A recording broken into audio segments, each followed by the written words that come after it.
You can order the coolant reservoir used in the video on CarParts.com via the link in the description. Turn off your vehicle's ignition. Set the parking brake. Pull the hood release handle and open the hood. This will allow you to see the coolant reservoir.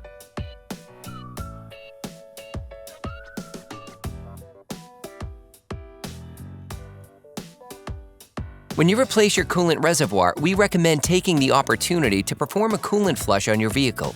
To do this, we recommend that you watch our video, How to Perform a Coolant Flush Honda Accord.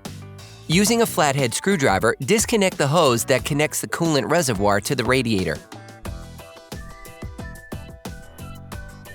Using a ratchet, an extender, and a 10mm socket, unscrew the two coolant reservoir retaining bolts.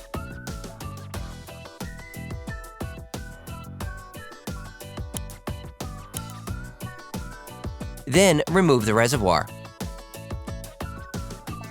You can order the coolant reservoir used in the video on CarParts.com via the link in the description. Take the new coolant reservoir. Snap it into its slot on the fan assembly. Once in place, screw the two retaining bolts back on.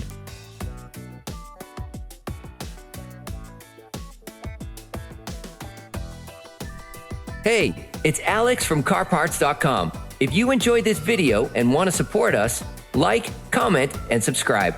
Okay, back to work. Reconnect the hose to the coolant reservoir cap. You can now fill the new reservoir with coolant to the optimal level.